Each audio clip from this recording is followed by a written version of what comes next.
Hey, what's going on? It's Jason Lucchesi with the No Flipping Excuses Show. I am so excited that you're here with us today.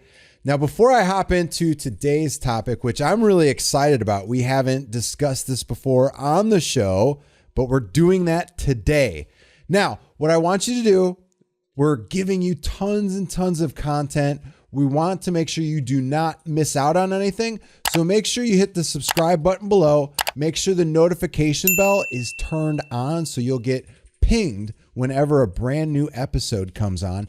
And as always, we'll continue the conversation below in the comment section after this episode concludes. Make sure you give this video a thumbs up. If you're over in iTunes or whatever your podcast of choice is that you're in, make sure you give this a 5-star review. We would love to have your feedback. We would love to have your support in the community. And without further ado, I would like to introduce you to today's guest, Mr. Adrian Smude. Adrian, how you doing, buddy? I'm wonderful. Appreciate you having me on here, Jason. Yeah, I am so excited that, we were able to get this booked on each other's schedule. Adrian is doing some awesome things in his business with mobile home investing. But before we do that, Adrian, why don't you just kind of share a little bit about yourself so folks that are watching this know a little bit more about you? My quick story is at the age of 20, I got evicted. I was a terrible tenant. You do not want 20-year-old Adrian as your tenant because I had spaghetti wrestling parties. Oh, no. Pudding wrestling parties. Oh, man. We even have a notice from my friend parking his motorcycle in the living room.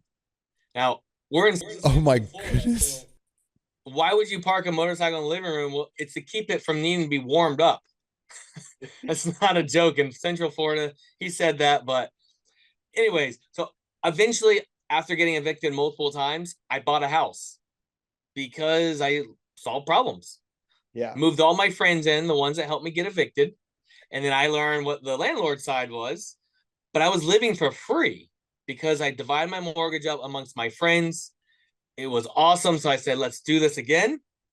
I listened to the banks, though, because I didn't know any other way to do this. Second house I bought, losing a little bit every month. The bank said, don't worry, real estate goes straight up. Well, in a few years, real estate was going down. I also had one of those ARMs, those adjustable rate mortgages. Oh, yeah. So I was actually losing a little bit, which went to a little bit more every month. The long story short there, I gave the house up as a short sale. Fast forward years, I got back into real estate. And then eventually I found my niche of the mobile homes, the single unit with the dirt in Central Florida. That's as fast as I can make my story. There's obviously a lot there in the last 20 years. It sounds like you like got inspiration from the old Will Ferrell, Vince Vaughn old school movie where it sounds like that, you did some of that stuff back then, which I think back then in, early 20s, if I was invited to come over to the party, I may or may not come over there. But man, that sounds like you enjoyed your early 20s for sure. Oh, man. It lasted all the way through the mid 20s. That's a whole nother podcast, and I can go into days worth of stories. That is too funny, man. Love it. Love it. So mobile home investing, we haven't had anybody come on the show discuss that before. And I love it because I've heard some close buddies of mine, which we talked, Jeff Watson, before we started the show. I know he's big into mobile home investing as well, just because the return on investment is pretty substantial. So kind of, for folks that are watching this, maybe they're getting into wholesaling, they're wanting to get some quick cash from wholesaling, but I'm really big into helping folks on this show. Wholesaling is great. You can make, $15,000, $20,000, $30,000 a month or more, but it's about being able to keep that money, right? And have that money grow for you. I personally think this is a great time for you guys to tune up, turn up the volume, and listen to this episode because, Adrian, why don't you kind of share, why did you get turned on to mobile home? Why has it been something that's kind of been a catalyst for you from a buy and hold standpoint? Why don't you kind of share that with folks? Because I think I know the answer, but I kind of want to find out a little bit more from you. Yeah, so I got turned on to mobile homes because I was a little frustrated not finding the returns I wanted. This is like 7, 8 years ago when I thought we were at the top of the market. So Yep. I was extremely wrong. But because of that short sale in the back of my mind, I was skittish and scared to keep going. I ended up talking to the old school investors, those guys and girls been in business longer than we've been alive. And they talked about mobile homes. There wasn't any formal education, but I went out and bought one, and the cash flow is what I saw. Yeah. The first one I bought it for like 16,000. I spent the rest of my savings. So it was like either this is going to work or we're going to fail. Yeah. I already had a few rentals, and I rented it for $475 a month. We don't need to pull out a calculator. That's good enough.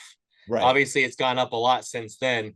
I bought some more, but the real big demonstration I give is I had a single family, the beautiful corner lot, 2-car garage, 3-bedroom, 2-bath, good neighborhood, what everyone talks about wanting to buy. Yeah. And it was nicer than the house I lived in. I was getting $384 net a month, every single month. Well, I sold that, did a 1031 exchange, so I deferred paying the taxes on it, and I bought 7 individual mobile homes with the land. Nice. Jason, my new net cash flow is $3,300 a month. 857% more cash flow. Wow. I can go into tons of other reasons of why, but that alone should get everyone listening. What's these mobile home things? Right. Yeah, no, that gets me excited. Those numbers are crazy, man. So, yeah. So you get involved on this one, $16,000 for this property, and you said dirt too. So the one that you bought, was that dirt and mobile at that time when you first got involved? Yeah, let's talk about it real quick because that is a very common confusion. There's 3 main ways to invest in mobile homes. You can own just the home. So you pay someone every single month lot rent, or some areas call it space rent, to park the home there. Yep. It's typically in a mobile home park. You own an aluminum box. These are good return on your investments, but you don't get control. The park manager does. Okay. I've had a few of these deals. They make good money. You could also own the whole park.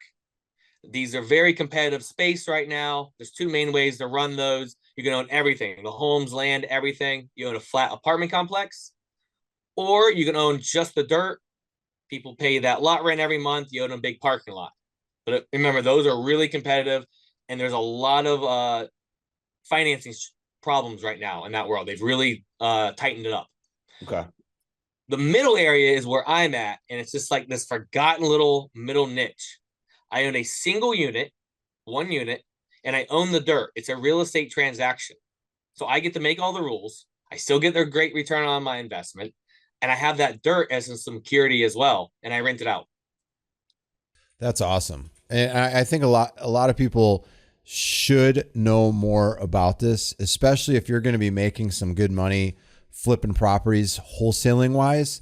This would be a really great opportunity for you to get involved from an investment standpoint so you can keep more of your money. It's like, I think we've talked about this a lot on the show over the years. Like I compare things to athletes that get these crazy contracts, and most of them end up going broke in 3 to 5 years. It's because nobody's talking to them about being able to keep it. All they do is go out, buy the big houses, the cars, jewelry, watches, you name it, fanciest of fancy vacations, but they don't know how to keep it. A lot of them go broke. And as a real estate investor, you could be on that level of making crazy money, but at the end of the day, you might not have it. So why don't we kind of talk about like, what would be like a good step for somebody getting involved with this, for finding dirt and finding a potential mobile home that, you could get involved with? I've never gone down that path before. So you viewers at home, I'm just letting you know from a transparency standpoint, I have not done anything from a mobile home standpoint. Do I want to? Absolutely. Been wanting to for a while, but I think right now, since you're getting a really great example, I need to get out of my own way. Just, maybe buy 1, maybe buy 2 or 3, just to see for myself. But now that Adrian's on here and we're doing this episode for you, I probably have that kick in the ass to go do it now. So Adrian, what's kind of like the best routes that, we could go find some of these, look at them, and see what would be the best avenue from there? Well, first of all, you are proving the point that it's a hidden niche because a successful investor is not in it. And this is very common around the country.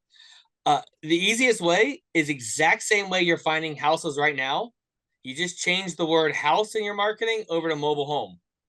So all of it can work. Letters, MLS. Some of my students are still buying on the MLS today where everyone thinks it's dead. Right. You can look on Zillow. It's really everywhere. I have found most of my deals because of my personality. I'm a networker. So you mentioned all the wholesalers listening. They have always thrown away these leads. And I said, well, just send them to me and I'll pay you if I get something.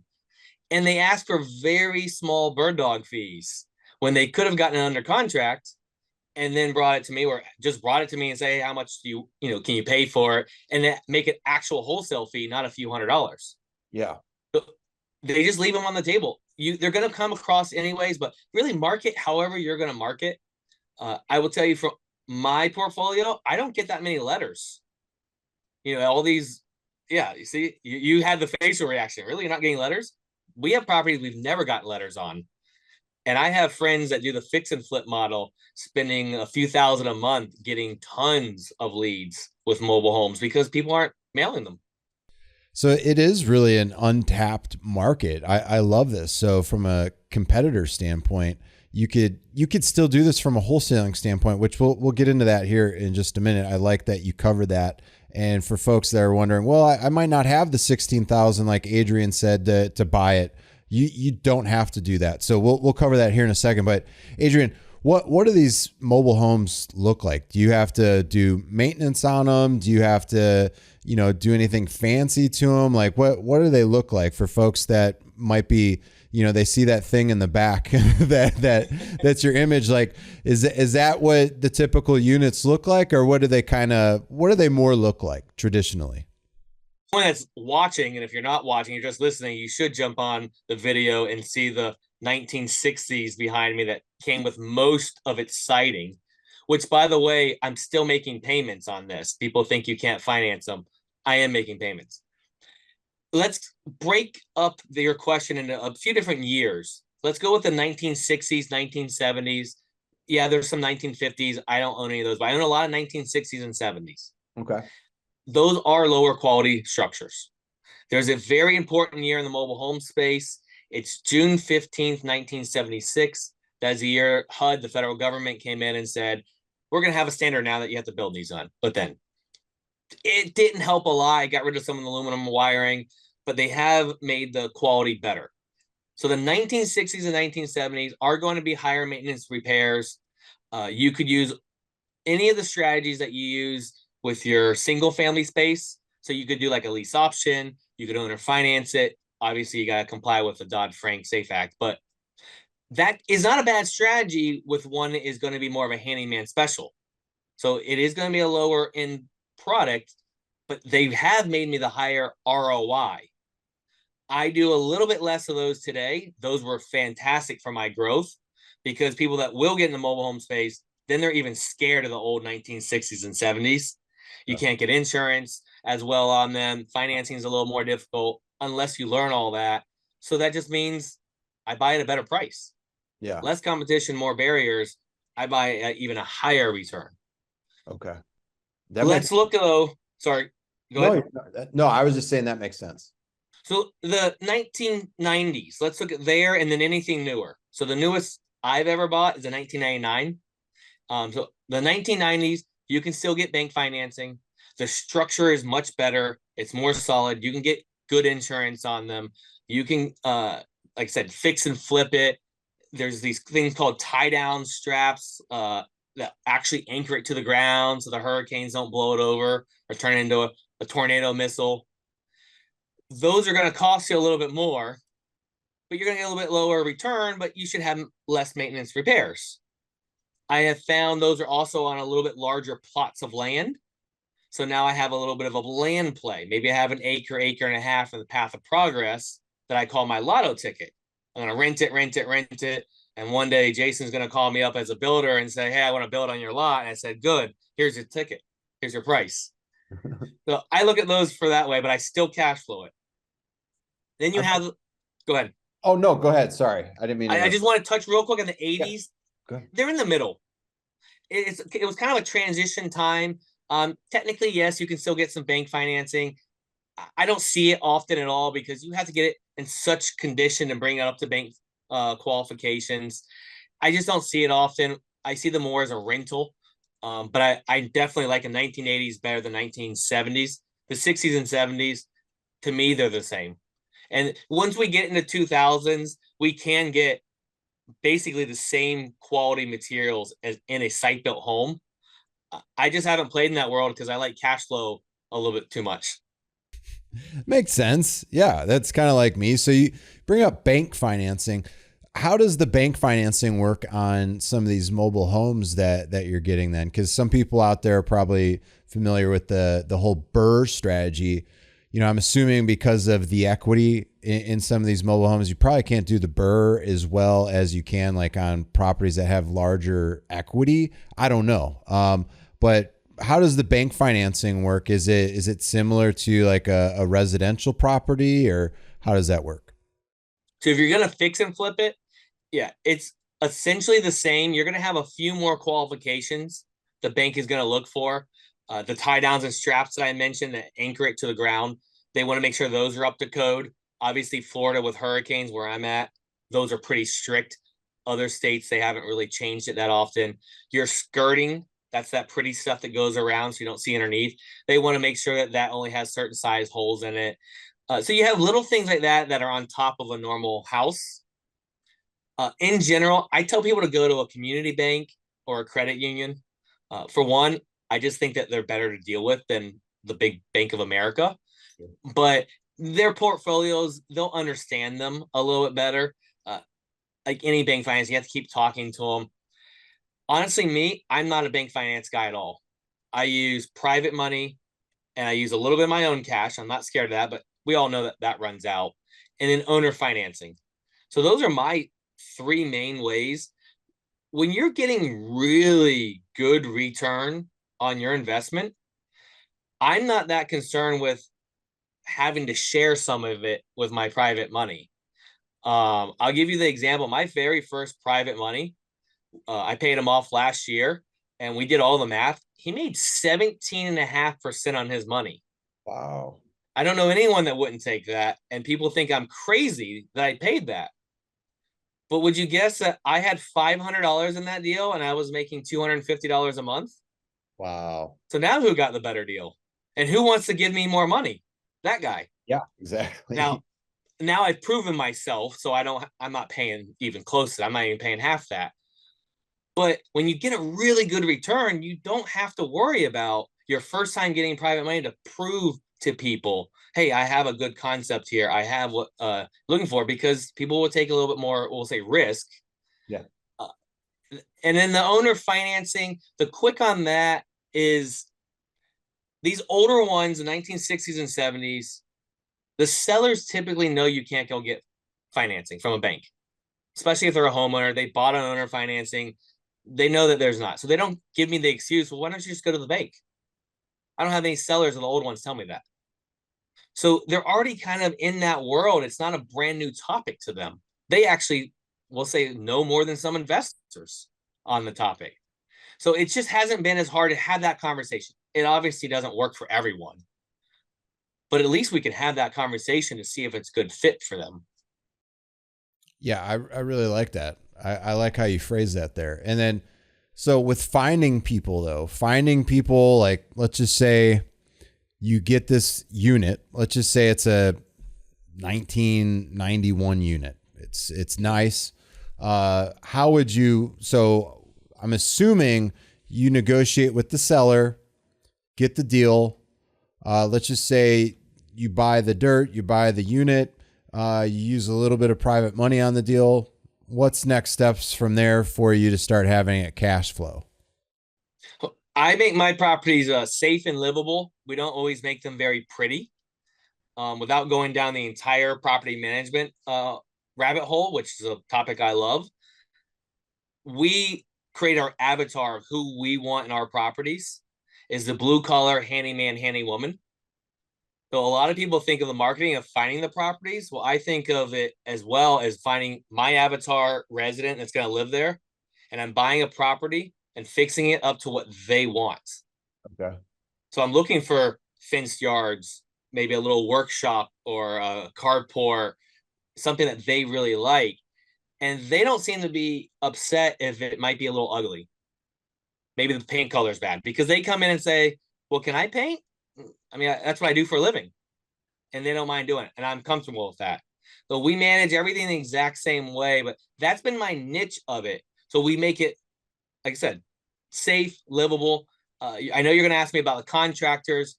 Basically ask the contractor, have you worked on a mobile home before? If his answer is no, maybe I'd try him on something small, new.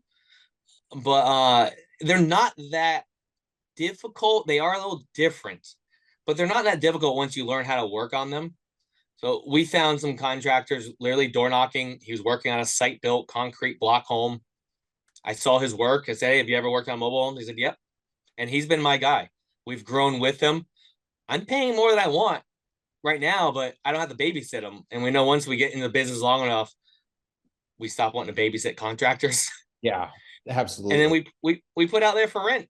You know, I look for very long-term residents. I want someone that's going to move in and stay the rest of their lives. When they pass away, I want their kids to move in.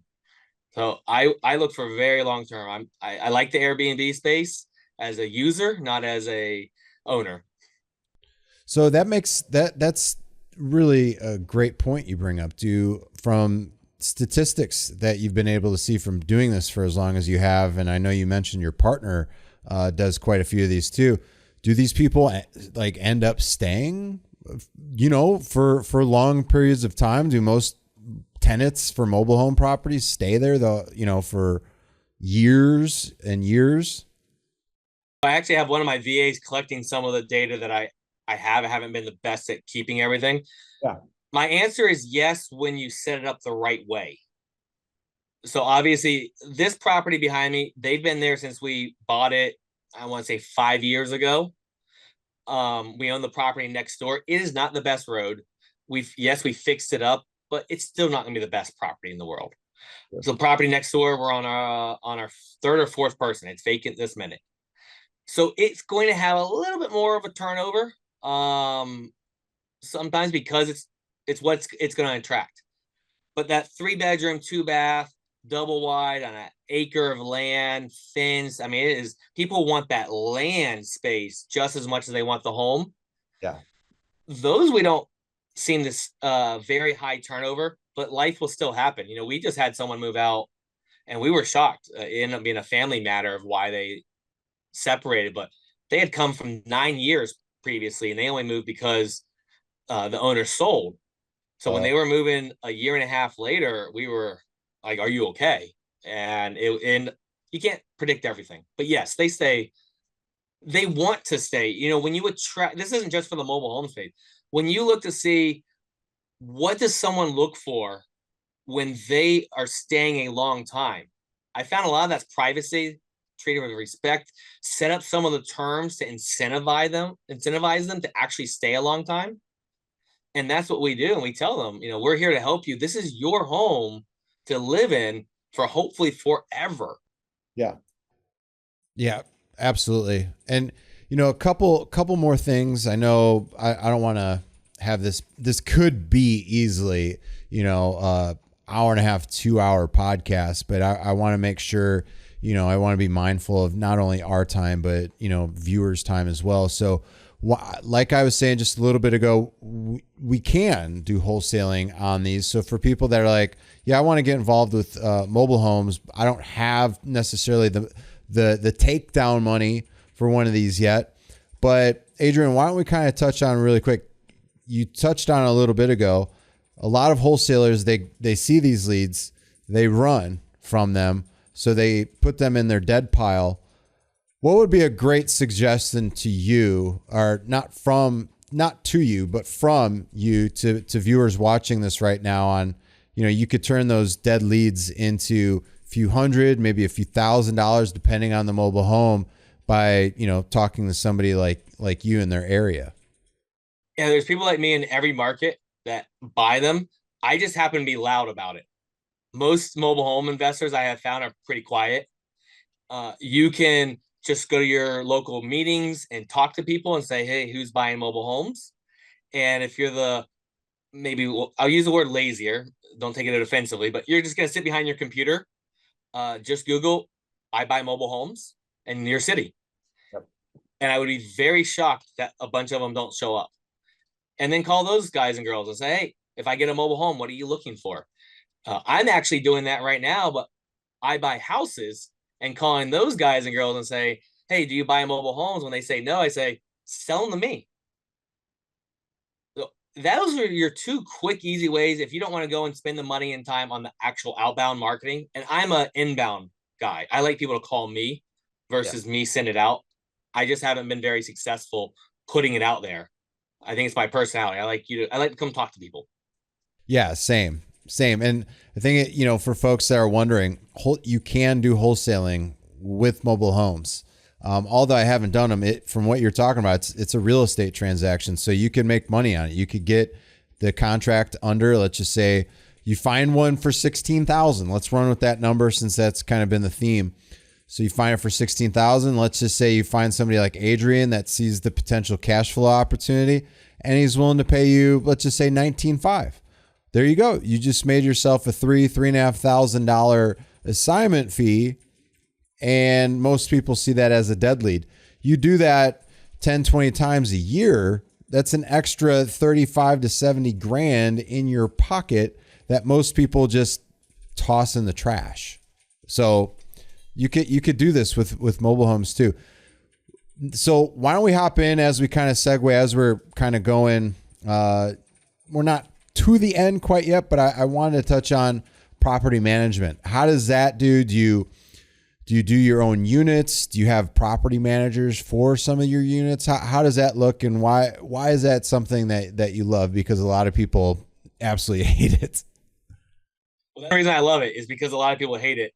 And okay. I think you're right. I think that's one of the bigger issues of quote unquote burned out landlords or people, the slumlord world, or people doing it wrong, is they don't like property management. So they shouldn't be doing it. They should either hire one, maybe buy the right systems and stuff in it. But I honestly think a lot of people just aren't built for it. I really like it. I like to break some of that slumlord stereotype that's out there. I'm going to do my little few percent to try to break that norm, that stereotype. Well, we manage everything in-house. I'm saying I have an office manager. I never planned to have an employee, but she runs everything now. She started out just answering the phone for me. Yeah. And she takes care of a lot of that side of it. I manage everything the exact same way as any property. We do have a few like concrete, built on site homes that we rent from the owner and then sublet it out.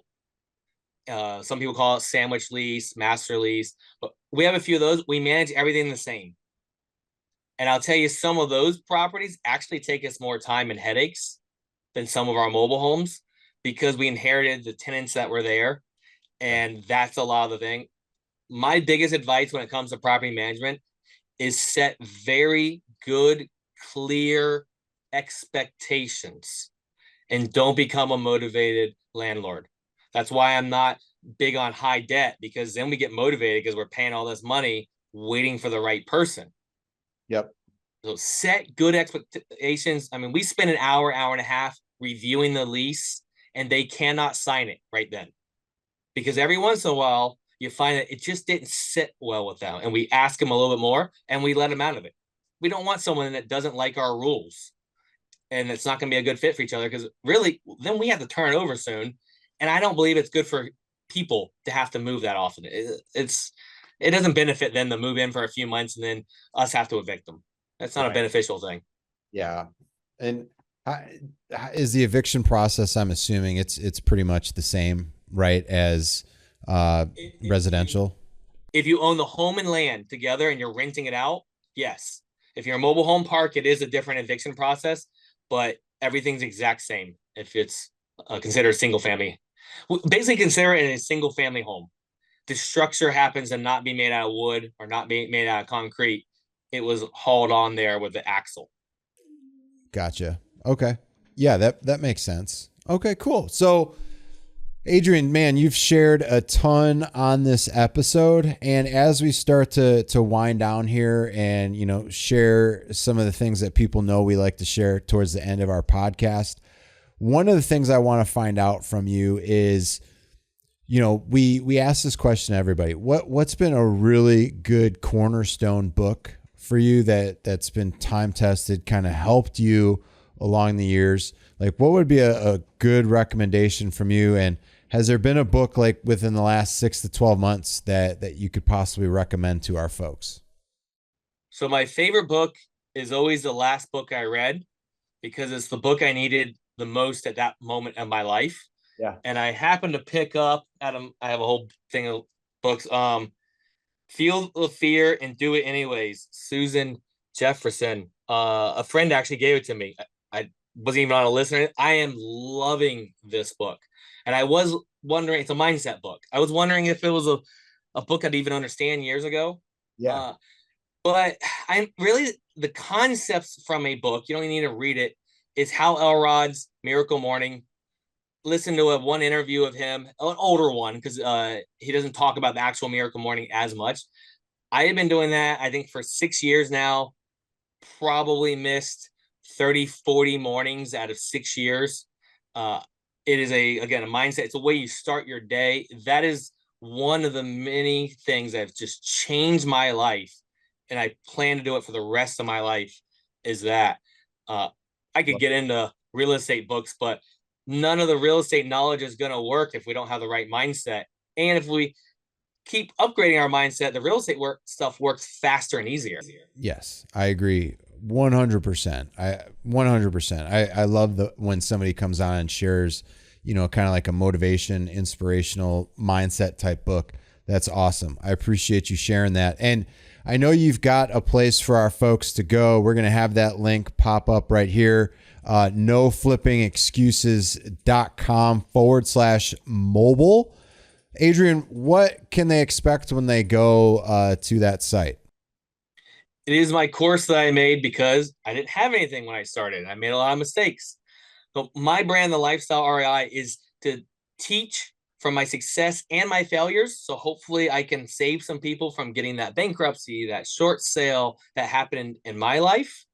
And then it's because of the color as well. I like to bring happiness, joy into people's lives and bring in friends like my friend Mark Bracy. He's a fix and flipper of mobile homes. The best person I've ever met. He's done over 130 of these. He teaches how to fix and flip them.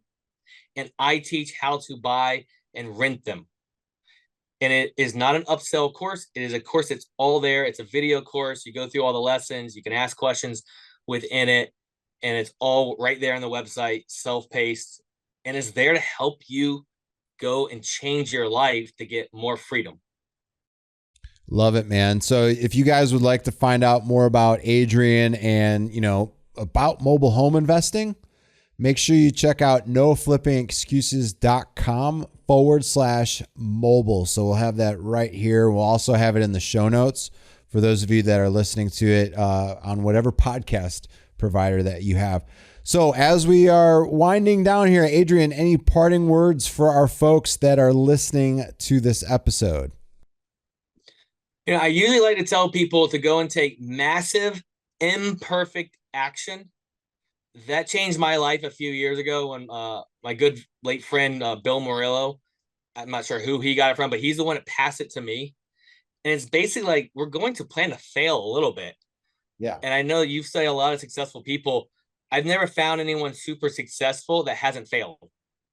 The key is they fail and they get back up and they keep going and they keep going and they plan to fail over and over, but they get up quicker every time. So taking that imperfect action allows us to get there quicker. If not, we just sit there and wait until everything's perfect and we never do anything. Yep. And I've gotten myself caught up in that too. So massive, imperfect action. Awesome. That is great parting words. I love it, Adrian. Hey, for those of you at home, this was an amazing episode on mobile home investing. Make sure you click that subscribe button below. Have the notification bell on so that you do not miss any episodes.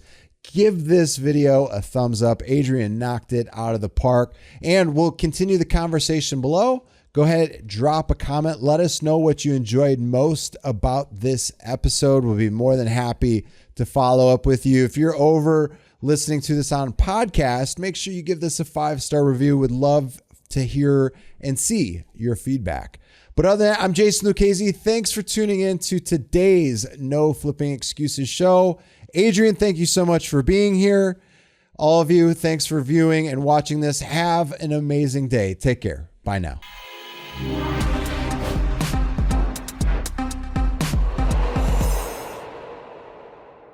Hey, go grab a copy of our brand new book. We'd love to put this in your hands. The Art of Flipping Deals. You could go grab your copy today at theflippingbook.com. Make sure you head on over to theflippingbook.com. We'd love to get this in your hands today and show you exactly how you could get free exclusive inbound leads in your business today. Make sure you head on over to theflippingbook.com. Take care. Bye.